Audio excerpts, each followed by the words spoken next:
Hi అండి. అందరూ ఎలా ఉన్నారు? ఈరోజు రెసిపీ వచ్చేసి బీరకాయ శనగపప్పు కర్రీ అండి. బీరకాయ తిన్న పిల్లలు కూడా చక్కగా తినేస్తారన్నమాట. అంత టేస్ట్‌గా ఉంటది. ఈ బీరకాయ శనగపప్పు కర్రీ అన్నంలోకి చాలా టేస్ట్‌గా ఉంటుంది. వేడి వేడి అన్నంలో తిన్నామంటే ఎంత అన్నం తింటారో అంత. ఒక హాఫ్ కప్పు శనగపప్పు తీసుకున్నాను. బాగా వాష్ చేసేసి హాఫ్ కప్‌కి 1 కప్పు వాటర్ వేసానన్నమాట. అంటే 1:2 రేషియోలో కుక్కర్‌లో పెట్టి 3 విజిల్స్ వేయించాలండి. ఈ చల్లారేలోపు 1 ½ స్పూన్ ఆయిల్ వేసుకొని, కొద్దిగా జీలకర్ర, ఒక 2 బిగ్ సైజ్ ఆనియన్స్ వేసి బాగా కలర్ చేంజ్ అయ్యేంత వరకు మగ్గించాలి. ఇలా కలర్ చేంజ్ అవ్వాలండి. ఇప్పుడు హాఫ్ కేజీ బీరకాయలు చిన్న ముక్కలుగా కట్ చేసుకొని వేసుకోవాలి. ఇది తొందరగా మగ్గిపోవడానికి మనం ఒక 1 స్పూన్ సాల్ట్ వేసుకోవాలి. నేను కల్లుప్పు వేసాను, మీరు సాల్ట్ వేసుకోండి. ఇప్పుడు దీన్ని మూత పెట్టేసి బాగా మగ్గనిద్దాం. వాటర్ అంతా ఎవాపరేట్ అయిపోవాలన్నమాట.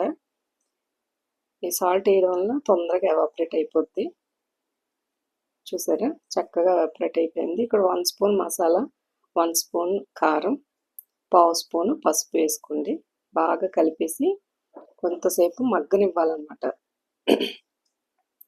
చక్కగా మూత పెట్టేసి ఒక 5 మినిట్స్ మగ్గనిద్దాం.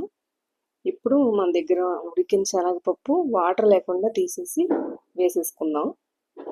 వేసేసి కాస్త ఉప్పు కారం పట్టాలన్నమాట. దీనికి కూడా బాగా ఉప్పు కారం పట్టాలి. కలిపేసి ఇంకొక 5 మినిట్స్ మగ్గనిద్దాం మూత పెట్టేసి. చూసారా, చక్కగా మగ్గిపోయింది. ఇప్పుడు ఒక గ్లాస్ వాటర్ వేసుకోవాలి. వాటర్ వేసుకుని బాగా కలిపేసి మూత పెట్టుకుంటే ఒక్క పావు గంటలో మొత్తం రెడీ అయిపోతుందండి. వాటర్ బాగా అయిపోక్కర్లేదు, కొంచెం వాటర్ ఉన్నా పర్వాలేదు, గ్రేవీగా ఉంటుంది. కొత్తిమీర వేసుకోవాలి. ఈ స్టేజ్లో ఉండగా చక్కగా కలిపేసి ఒక్క 2 నిమిషాలు మగ్గనిద్దాం.